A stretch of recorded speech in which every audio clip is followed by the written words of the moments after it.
Okay, hey everybody. I am here tonight with my lender because this is something really important. We've got to talk about what's going on in our lending world and how it relates to real estate right now tonight because there is some big news going on, some big things getting ready to happen tomorrow. But Dave, lender I've worked with for years out of Glendale, guys with primary mortgage residential. He's been in real estate for like 150 years.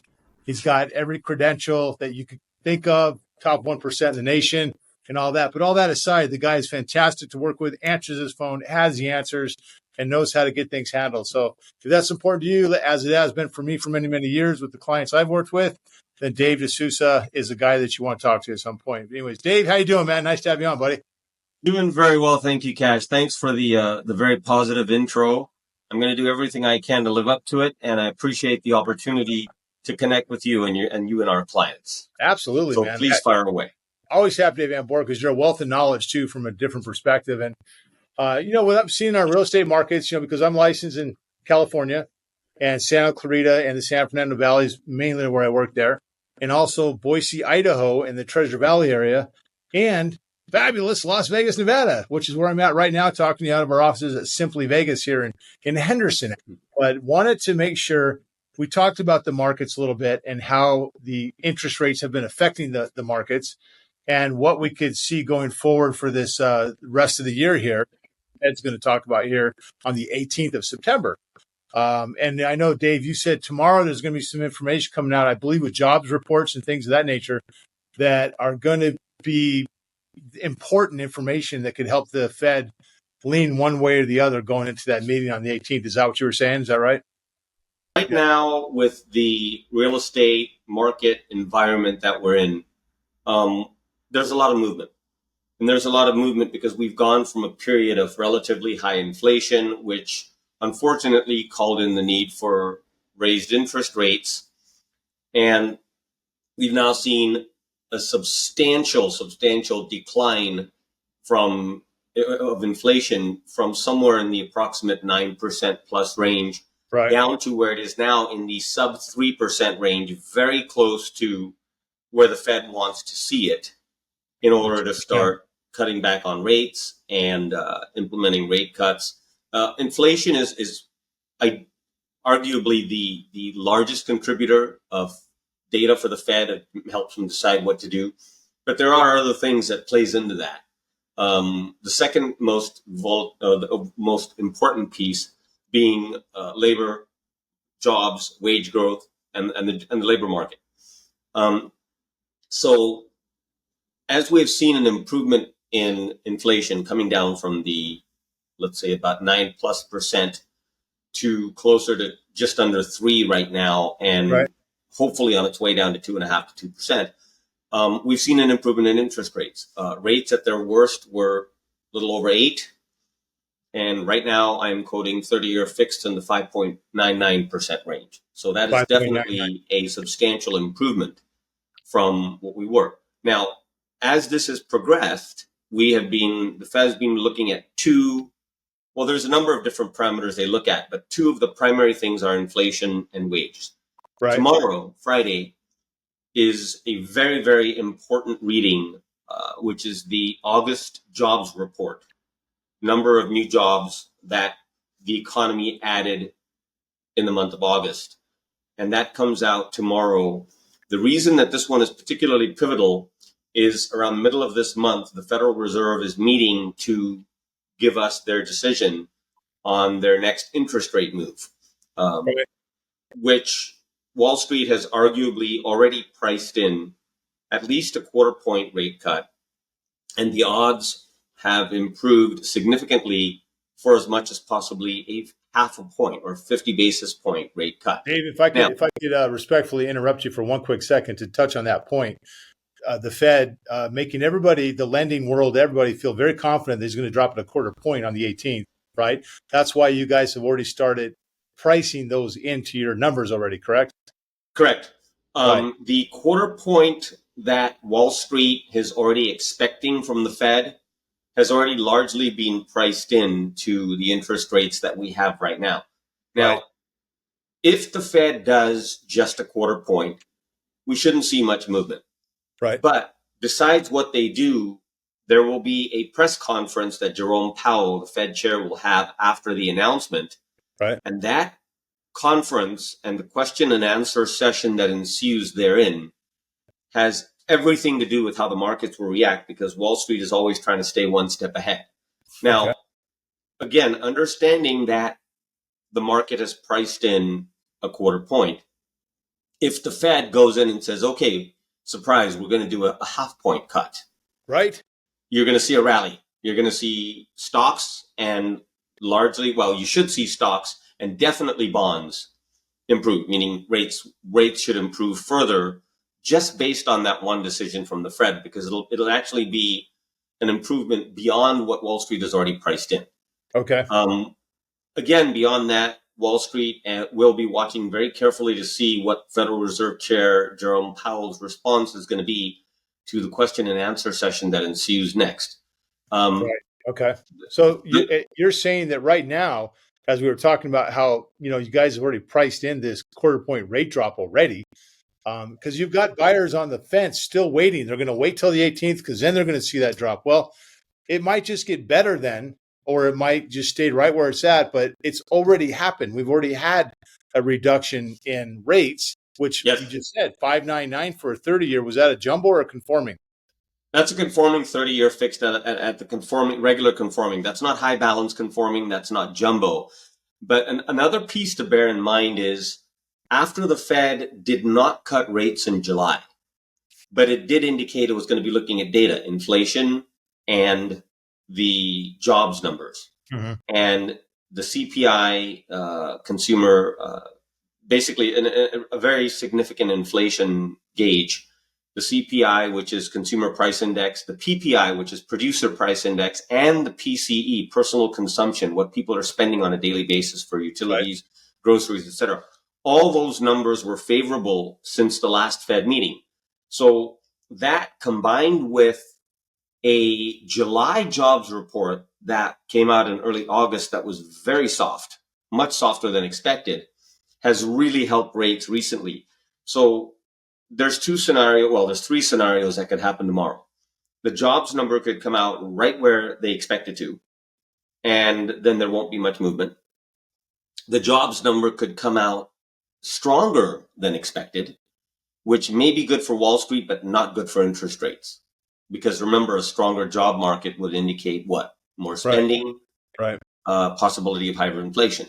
Right. Which the last report came out, I believe the jobs numbers was about 818,000 missed in that number. Was that about right? That wasn't the jobs number. That was a monthly jobs number. But beyond that, there was a recap done of the last 12 months, which on top of that showed that the economy had actually added about 800,000 less jobs in the last 12 months, ending March of this year, than it had previously thought. On top of that, the July jobs number, which came out in early August, was soft. Now, the third possibility of what I just started to say a minute ago is if the jobs number comes out softer, like let's say they're expecting X number of jobs, and the jobs number comes out even softer than what they're expecting, slightly to moderately, or maybe strongly softer than what they're expecting, that may not necessarily be good for stocks and Wall Street. It'll be sweet news for bonds, and you will see a further improvement, because what does that mean? A soft jobs report means what? The probability of a half point cut instead of a quarter point by the Fed in mid-September is now more likely.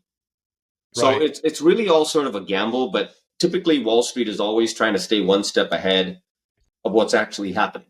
Right. Dave, so in a situation like this, I hate to say this, for the good of the economy, you want to see a strong jobs number. Right. For the good of interest rates and for the good of home buyers who want to get better interest rates on their mortgage, or people that want to refinance, for the sake of interest rates, you want to see a soft jobs number. Correct. So that's kind of, again, this number will come out. It comes out very, very early Eastern. By the time we wake up here on the West Coast, that number has already been out for a couple of hours. So when we get up, the markets will already have reflected and will already be showing this particular one. And because this is the last jobs report coming out right before the Fed meeting, the Fed will also be, I bet you Jerome Powell will be up at 4:00 in the morning with his cup of coffee, Actually, if he's on the East Coast, then he could be up at 7:30. And when the announcement comes out, I believe it's around 8 or 8:30 in the morning, Yeah. Eastern time.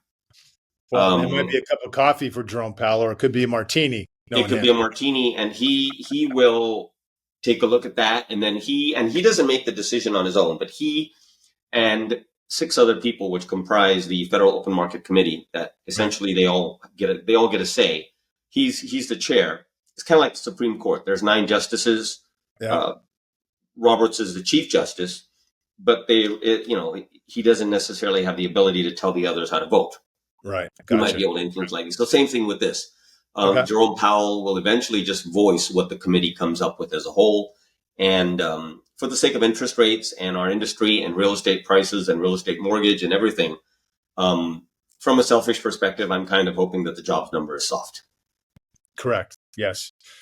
Dave, wanted to ask you, so buyers on the fence out there, we talked about already having a lot of this quarter point interest rate priced in already. Rates have already come down from the last couple of weeks, right? Since there's a lot of discussion about this going on with Powell. And since we've seen a softer jobs market, yes. And since we've seen the softer jobs market, correct. All those things compiled going forward. And if we have a softer jobs report tomorrow morning, that's all going to move forward in a direction that's going to most likely lower our rates. Maybe he'll go from that half point cut. Correct. A soft, I would arguably offer, cautiously, but arguably offer that if the jobs number comes in notably softer than what they're expecting, right, that would probably take the odds of a half point cut up to maybe 70, 75, 80%. That I'm on board with that too. Because at the last Jackson Hole summit, right, which was after the last meeting, right, Jerome Powell all but said, if we have a soft jobs number, we might do a half. I mean, he didn't say they would, but he indicated enough. And Wall Street has got this. Right. They're watching very carefully to see what happens, because they pretty much know how he's going to react, or how the committee is going to react when the numbers come out. What won't be good for interest rates is if we get a really strong jobs number tomorrow. Yeah. That might be good for Wall Street and stocks. It won't be good for interest rates. He'd probably just keep it at that quarter point drop then. Correct. Right. Gotcha. So moving forward with our buyers that have been on the fence waiting for this, hopefully now with this new information, if they weren't aware that a lot of this pricing has already been handled, it's already incorporated into the pricing before the Fed meeting on the 18th, that, there's another part of that, another element to this, which is floating the rate, right? And I talk to people about that, and they thought, oh, yeah, I know what floating the rate is. But at the end of the day, they really don't understand the floating the rate game in the lending world when it relates to real estate, how that goes. Because, a lot of people feel if I write an offer on a home today and it's accepted, that's where my rate's going to be. But, maybe you could elaborate on that a little bit more to support my thought, how that's not the case. You could float that rate all up till 3-4 days before closing, correct? And you want to give us some discussion on that? I wouldn't say quite 3 or 4 days, but typically, okay, we'll get down to the specific number of days at the end, but typically when you're in escrow, you have 2 choices. You either lock your rate or you float it. In a market environment where the probability of rates going up is significant, you want to lock as soon as possible. Lock it in. Yep. And then you have to do a longer lock, because the lock has to be the duration of the escrow. On the flip side of the coin, in a situation where you've got the probability of rates going down is significantly greater than the probability of them going up. Right. Why would you lock? No. Because once you lock, you don't lock and then get to float down. The word doesn't lock is lock. Right. So if you lock and it goes down, you sort of lose. Right. So what I'm advising any of our clients that we have right now is for 2 reasons. Number one, because the probability of rates going down is greater than the probability of going up. I advocate floating. And a 30-day lock and a 15-day lock on the same day. The 15-day lock is going to be slightly better priced because it's a shorter delivery. So from all perspectives, if you can stomach it, you can sit it out, and the odds look in your favor from a general perspective, it makes more sense to float to closing, especially in a market like this where the probability of rates staying the same or going down is notably greater than the probability of them going up. Now, within a short 30-day period, it's really hard to tell. But from a broader perspective, I would argue that the odds of rates improving as they have in the last 2 weeks, and nothing's guaranteed, Right. but the odds, the probability of rates improving right now is definitely greater than the probability of them getting worse. And that is why every single client I have, I'm advocating to float till closer to closing. Now, here's the other piece. You don't want to wait till too late, because once you lock, there are certain requirements to do with the government TRID system on disclosures. And once you lock, then you have to send out a closing disclosure. And then once the closing disclosure is signed, you have to wait 3 days. The government says you have to wait 3 days before you can do anything. And then the buyer cannot sign until the 3rd business day and then fund the next day. So typically you want to lock in at least a week before you're supposed to close. Okay, lock you and could dock, float right up until a week. I wouldn't suggest floating up until the right minute, because then you're going to delay your closing. Right. So I would certainly, and most of my clients lock anywhere between 7 and 14 days before they're actually supposed to close. Right. I've seen them even go down to 4 and 5 days, right? When you could, but then you're cutting it really fine, because you lock in, you have to send out the closing disclosure with the lock detail, then you have to wait the 3 days, and then you have to sign and fund. So depending on availability for signing, if you wait till you've got 4, let's say 3 or 4 or 5 days left, you're cutting it kind of skinny, but you certainly could. Yeah. And then you could potentially push the closing date back a day or two. Correct. Different then you've sort of gone the other direction. Yeah. Exactly. But again, communication with your clients, as I know you have outstanding communication with your buyer clients going forward on explaining all the ins and outs and the potential things they can do or maybe shouldn't do, or share your experience with them. And that's what I really appreciate about what you do, working with any clients that I refer you. And so we always appreciate that. And that's the same way I handle my real estate too. Same thing. I want to give them all the options so they can make the best decision going forward for them, because everyone's got their own unique set of dynamics that will work for them in certain situations. But I want to bring the experience of what I've seen of doing deals over 17 years, that how that can have an effect, either negative or positive, right? Well, and to your point, one of the reasons, not to toot your horn, but one of the reasons you and I work well together is that, just like I am focused on the relationship with you more than the transaction, I felt over the duration of our working together that you, just like me, are much more critically interested in and focused on the relationship with the client versus the one transaction. Right. And so the transaction is important, but from a relative perspective, the relationship with the client, how you service them from an overall start to finish, and how you handle the transaction for future, keeping in touch with the client and service to the client, is critically important. And that is definitely, as you know from past experience, I am not, after doing this for 32 years, I am not a transactional lender. Transactions are important. Yeah. But relationships are much more important to me. 100%. Absolutely. There's a human factor to the whole thing, and we have to keep always bearing that in mind. So I always appreciate that about you. Dave, what's your thought about going forward for this fourth quarter coming up here before too long and finishing out the rest of the year here? What's your thought about how we might be looking on how, how things are going to play out with the Fed and the rate cuts or the potential rate cuts, and how far they're going to go? What's your thought about going forward as far as our interest rates in real estate market?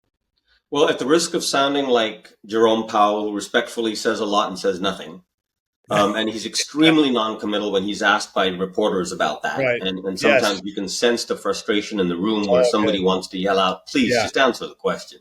Answer the damn question, please. And yes, and here's what I'll say to that. There's 2 parts to address. One is interest rates, the other is prices. Right. And 2 things that, what ties into the prices more than the interest rate piece is we're getting through the summer, and then we'll start getting into the holidays toward the end of the year. And you and I both know, typically as we move into the holidays, unless you're an extremely motivated buyer or seller, a lot of buyers and sellers sort of, which I don't necessarily agree with, but they'll step back a little because of the holidays. But let's take a look at 2 other perspectives here. One is interest rates. The other is prices, right? Home prices. From a perspective of interest rates, again, I go back to probability. the probability that rates will either stay the same or more than likely improve is significantly greater than the probability that they will either stay the same or get worse. Okay. And the reason I say that is because if we're moving into the holiday season, typically that is a slow, unless you're in retail, right, or Amazon or one of these places that, like Christmas gifts and holiday gifts, typically the holiday season is people's main emphasis is not buying, investing, and things like this. So the markets typically tend to see a little bit of a slowdown toward the holidays. So if there's a slowdown there, and let's say arguably we continue to see a softening of inflation, right, and we continue to see a softening in the job market, absolutely rates should improve. Because the Fed has said point blank, if we get to our 2% target inflation rate, which is right now, it's come down from 9 point something to about 2 point something. So we're very close there. Right. And so the Fed, whatever they've done has worked so far. But if that continues, then we should see an improvement in interest rates. I want to add something to that. Okay. Wall Street has pretty much gauged that between July and December, we will see a complete total 100 basis point cut in interest rates in the Fed fund rate. Really? Okay. Which means if we get only a quarter point this week or next week, that means you've got 3/4 of a point to go between there and the end of the year. So that's a game changer. Not wanting to do too much at one point.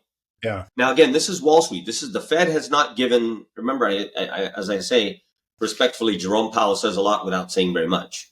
Yep. And I learned that, yes. At the end of the day, you could watch a 45-minute dissertation from him and not be much the wiser. And that's exactly what he wants, because he's not supposed to be a politician, but he has to be very political about what he says. He has to be very diplomatic about what he says, because what he says has the power to move markets tens of, possibly hundreds of billions of dollars within a matter of minutes, depending on what he says. Yes. So all that to say, he has not indicated at all that there's a 100 basis point cut coming. But Wall Street has somehow figured out or put together that all told, between the September and subsequent rate cuts between there and the end of the year, I think there's 3 of them total, that over the next 3, there's supposed to be a total of a 100 point basis cut, which would mean either 50 basis points this week or next week, and then 25 at the other 2, or 25 this time and then 50 at one of the other 2. One of the other 2 is going to have to see 50% to be able to meet that total 100%, 100 point drop. So that covers my, again, did I say a whole lot without saying too much? The probability is sound that we'll see a drop in interest rates. But again, it all depends on the data. And I don't mean to be cliche or quoting Powell. But anytime all that, he just says over and over, and he says it, and he just sort of looks down over his glasses, and he says it just all depends on the data. It just depends on the data. Yes. And that's his respectful academic way of saying, I ain't going to say nothing. He's very good at what he does with that. Yeah, that's right. That's right. And so that's the rate piece. Now, from a price piece, you and I have talked about this before. I have a personal opinion, which many agree with and some disagree with, that we have a lot of interest rate prisoners in sellers right now. Yes. Sellers that have a 2.99% interest rate or whatever, give or take.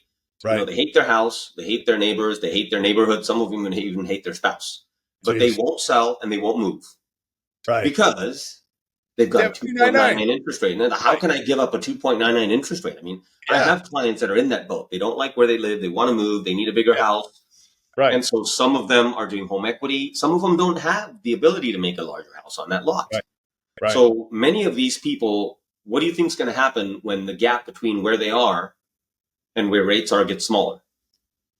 As that gets smaller and smaller, you're going to see a lot more of these interest rate prisoners let themselves out of prison and put their houses on the market. Right. They've got that. What do you think that's going to do to prices? Depending on how fast that happens, what do you think that's going to do to home prices? Supply and demand.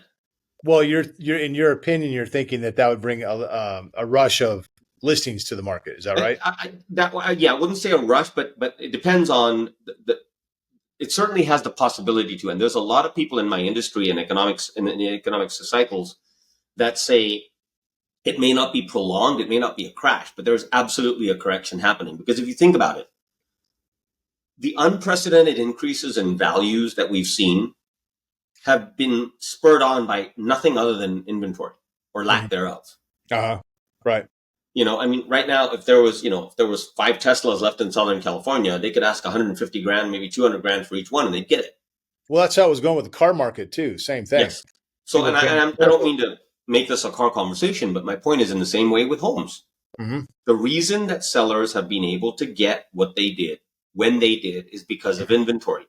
Right. I think you know very well that as inventory has opened up, there are many people, there are more people than I would like to admit that have bought homes in the last year or two that are hard pressed to sell their home right now for what they paid for it because of the fact that the market has shifted.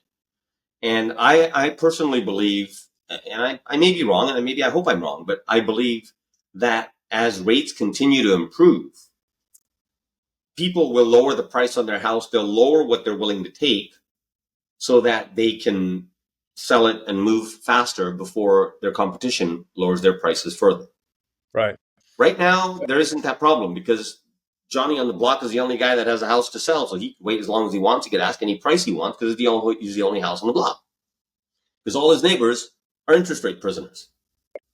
But as the rates come down and improve, and those prisoners decide to let themselves out of jail, Johnny's got to think twice about how long he can wait, what price he can put it on the market for, and how much he's going to accept to compete with those sellers that are going to start coming on the market. And depending on how badly they want to move, that might have a quicker impact than you might think on prices. So that's my view on prices. That's my view on rates. Yeah. And I hope I didn't speak too much. No. You're right. That any of these things could happen, right? We're talking to your point, that is my opinion. We're talking like Jerome Powell now. Like all these different things can happen, and with the volatility of the world that we're in, the economy that we're in, who knows, right? But I personally feel the probability of a price correction is greater than the probability of there not being one. That's my personal opinion. Okay. Because of specifically what I just described to you. No, and I appreciate that, and that could very well be what happens.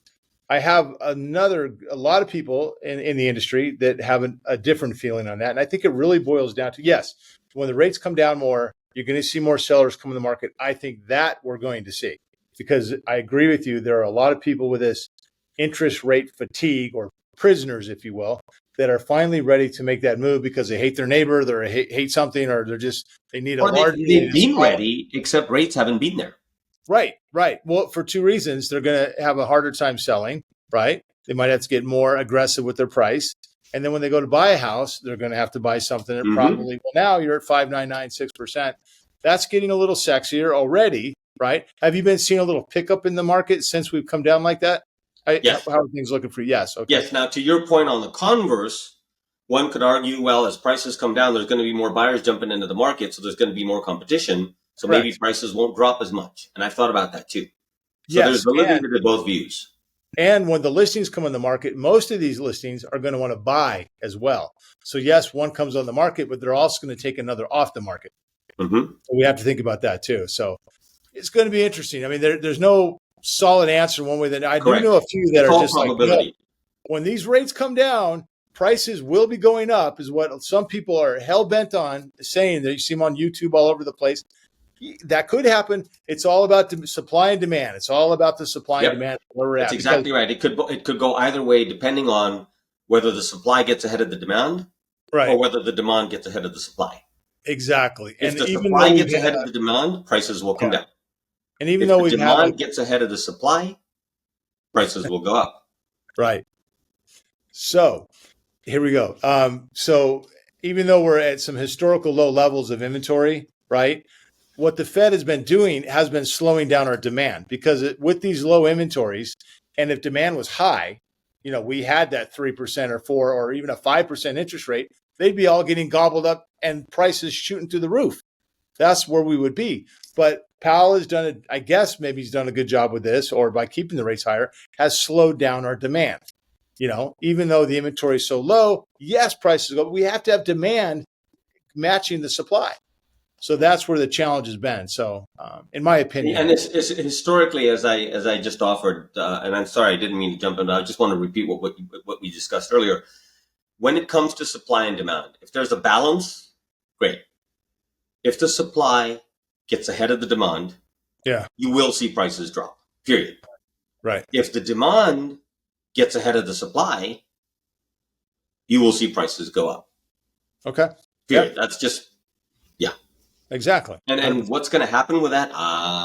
Your guess is as good as mine. Right. Simple science. Absolutely. 100%. It's not rocket science here when we're talking about supply and demand, right? At the end of the day. It's an unknown. Right. If you were to ask economists that have been studying the markets for 40 years, okay, over the next year or two, do you think supply is going to outpace demand, or do you think demand's going to outpace supply? Right now, from the last 2 years, demand has definitely outpaced supply because inventory is being so low. As that shifts and as rates come down, it'll be very interesting to see how that relationship between supply and demand pairs out. Right. Okay. Gotcha. Well, Dave, this has been fantastic. A wealth of information. I hope a lot of our clients out there watching, or anybody watching, has gotten some good information from this. And keep an eye out for our next video coming up next week. We'll touch base and bring you up to speed on some of the latest developments and what's going on in the lending world and the real estate world. I'll keep you up to date on my markets that I'm in and nationally speaking, and Dave will do the same. And we'll make sure that you are well informed here on our channel. Okay. So Dave, thank you very much, man. Nice to see you again, buddy. Thank you for having me, brother. I appreciate it. And I appreciate the opportunity to share my perspective. And I guess now we say, as the Fed comes out tomorrow and the jobs report comes out tomorrow, as regards our markets, now we pray. It's going to be exciting. Let's do this.